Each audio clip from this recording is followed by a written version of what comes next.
Hello, everyone, and welcome back to another episode of Second Impression. This is Astound's web series where we discuss real questions about marketing, provide business insiders insight on important issues related to marketing in your business.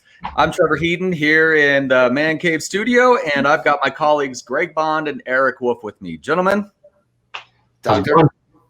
Good. We are current. So those of you who don't know, we're based here in Colorado in Parker. A little bit of an Avs fan, and we are one game out of first place. Oh, wow. Those pesky Knights out of Las Vegas, whoever gave them, that team really stuck it to us, but they're looking really good. They have been looking good, but if you're not paying attention, it's a good year for Colorado. And if you go to a game, please wear hearing protection. It gets a little rowdy, that's for sure. All right. So on to the good stuff. What we do here is answer questions for people in business who are having problems with marketing. And Mary P., she's with the financial services company. Her question is, where do I start in building marketing personas? We're hearing more and more about marketing personas. I think people are starting to realize they have to understand the personas of the customers they're working with. So let's talk a little bit about that. Who wants to kick it off? Yeah, let's talk a little bit about it. Personas are, this is obviously not a new concept. It's something that marketers have been using for a very, very long time.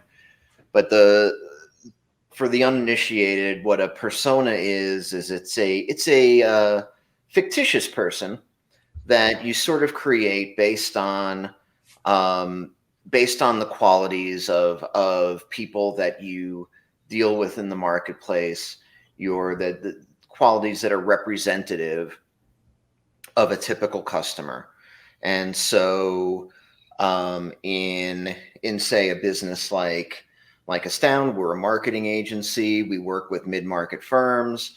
Our persona might be a 50-year-old CEO with a business that does X amount of revenue, that has this kind of education, that tends to run his business in this way, or her business that has this sort of in-house marketing responsibilities. And we kind of go down and look at all of the things that make that person tick. And when we create messaging and when we create marketing campaigns, we want to create campaigns that are going to resonate with that person, because that's the kind of person that we need to reach. And what it does is having that person in your pocket lets you sit in a meeting. And typically your customers are not in your marketing meetings or your sales and marketing meetings. The idea is that even though we don't have customers sitting at the table with us, that they can still be present and we can still represent their interests, because good marketing is all about catering to their interests and meeting them where they are, as opposed to doing that thing that a lot of people default to because they don't know better, which is to essentially just talk about themselves, right, and do marketing in kind of a selfish way. So that's roughly what a persona is and what we do, and why we do it. In terms of where you start, that's a really, really good question. And it's something that a lot of folks struggle with. What we tend to tell people, there are a couple of ways to go about this, but the most important thing to understand, the place to start, beyond just like that demographic kind of information, it's a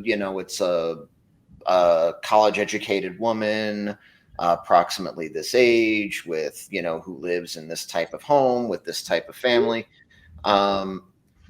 Instead, we want to start by working backwards and focus on what that problem is. When that customer comes to us, what's the problem that they're trying to solve? and we tend to kind of work from there. What is the thing that they appreciate more than anything else about what it is that we bring? And so I've got an exercise that I like to do with folks that is typically like super helpful in getting into the customer's mind. So what I like to do is take a piece of paper and fold it into 3 parts, and I kind of fold like a moron, so these aren't going to be even, but that's not the point. You can also do this, you can draw lines, you don't have to fold it. You can do it on the whiteboard in the conference room and just draw 3 sections and do some brainstorming with folks. But in the first column, so what I like to do, the premise of the exercise is that your company, your product has suddenly ceased to exist. It's a very sad day, but what we have is essentially a funeral, and we're going to picture that funeral, and throughout the funeral, people are going to come to the front podium and talk about the one that we have lost, this company or this product or this service that has now ceased to exist. And so in the first column, you're going to pretend that you're the one up at the podium, and you're going to say, and the question that you're going to be answering is that now that this product / company / service is gone, what's the thing that I miss the most? What is the thing that was the most satisfying to me about delivering this whatever it is? And then you're going to change perspectives. And in the second column, we're going to pretend that we're going to take the perspective of somebody who interacts with your product, service, company on a daily basis. If you're like an IT company, it'd be that person that is at the other organization that is actually managing your people and talking to you on a daily / weekly basis more regularly. If you weren't there anymore, what would they miss the most? What's that thing that you've been providing that matters the most to them? And then we're going to do it one more time, and we're going to put you in the seat of the person who is buying that product or service, the person that actually makes the purchase decision, that writes the check. That is very often a different person than the one who's in contact with you most frequently, or the one who uses your product every day. And so what is the thing that you've been delivering to them that now they won't be able to get? And we do this in sort of a role-playing fashion, because what it allows us to do is sort of pretend that we're different people, and really understanding that the things that we're interested in about our product are not necessarily the same things that excite the people who use it, or that interest the people who are in charge of buying it. And so really understanding what's that thing that matters most to the people that you're trying to talk to, that's the place that I always like to start, is to really kind of get to the juice of that. And of course, this is something that you can do, as an exercise in the way that I've outlined, or you can get at it through market research. You can do customer interviews. You can do surveys to qualify the answers to those interviews. You can do it both ways, and sometimes it helps to do an exercise like this one, and then to do some research and reinforce the things that you maybe misunderstood about your own market, and that I have to put myself in their position.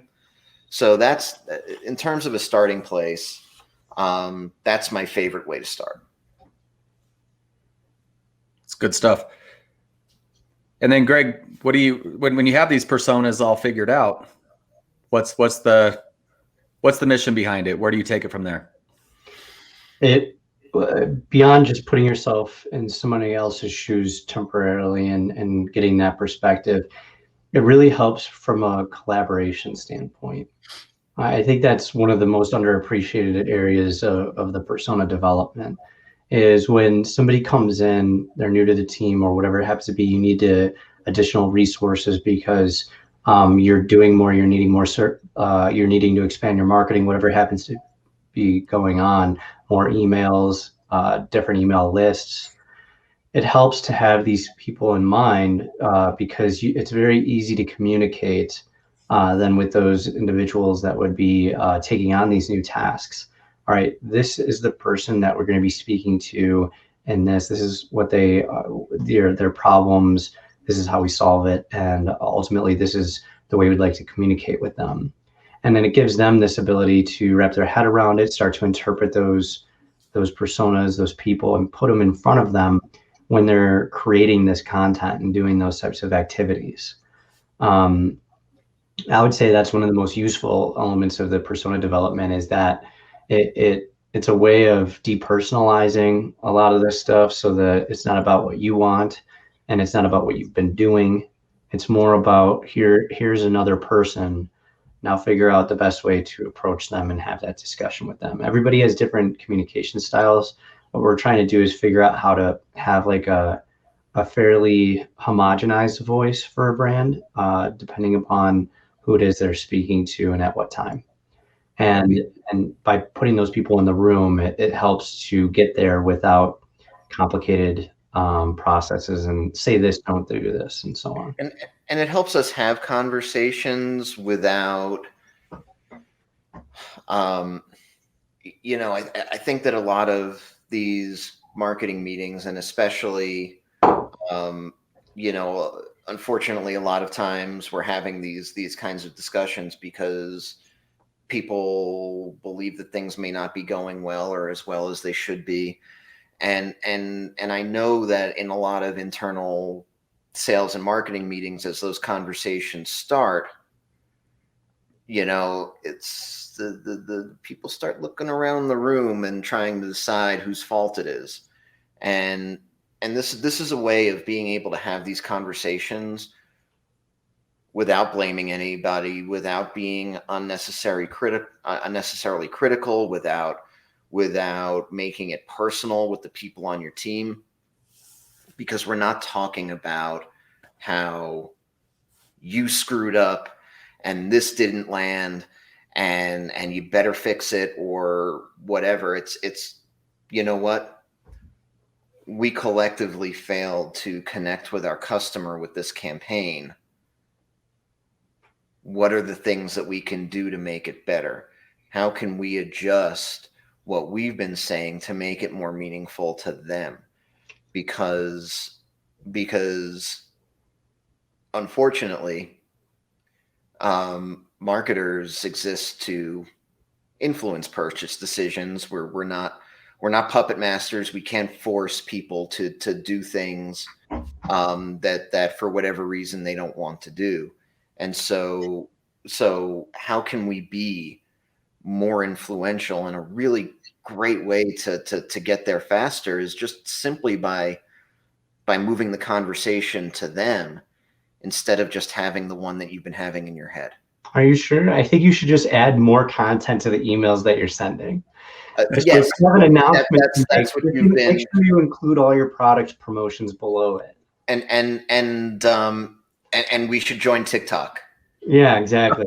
And then we've got it. Yeah, so much of the time, like they're failing because they're trying to do too many things at once instead of being specific and thinking about that person and exactly what they want to hear at the right time. They're saying we're doing this thing internally, so we should do all the things and include it in there. Everybody's trying to make it's designed by committee, and it's about them, not about the person that's receiving.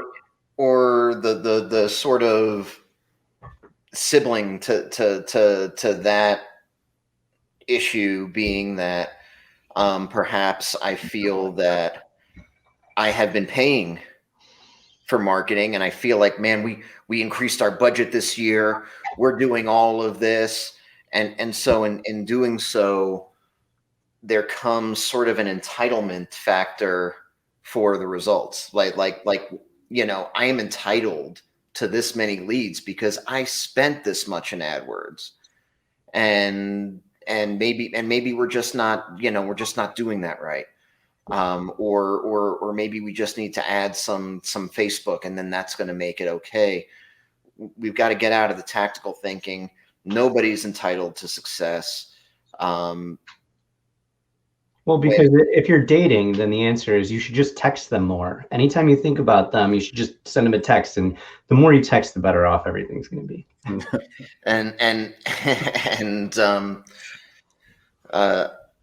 This And when you is put it in other terms, it sounds crazy, but like when it comes to marketing, for some reason, everybody's like always like, I'm going to make all the exceptions for me because when I do it, it's fine. Because when I do it, it's okay. When people do it to me, I take exception to it. But when I do it, it's going to be okay because it's marketing. Yeah. And so we've just got to be really careful about staying out of these rabbit holes, about not pointing fingers, about really looking at the ways that we can influence our market, and having really great personas is just one of the ways that we can do that. It's all good stuff, guys. No, I think it's what you say, Eric. It's always meeting the customer where they're at. What's important to us as business owners is not always what's most important to the end user, to the customer. It's we tend to, as marketers and as business owners, there's this natural impulse to sort of look in the mirror and try to do marketing that makes the person in the mirror happy. Right. And really we should be looking out of the window and saying, how do we make all of these people outside happy? Because ultimately they're the ones that we have to please. I am probably the least important audience for my own marketing. And the more that we realize that as business owners and as business managers, the better off we're going to be. All good stuff, guys. Yeah. We took a lot of time on this, but I really Did we do it? Did we do the thing? We did the thing. And I think Mary's going to be very happy with that answer. And, anybody who's watching this, feel free, as always, in these episodes, we give you the email direct access to us. Reach out to us. We're happy to continue the conversation. So I think that concludes another episode of Second Impressions. Email us if you have a question. And right there, secondimpressions@astound.com. Thanks for watching, everyone. Until next time, be well. Later.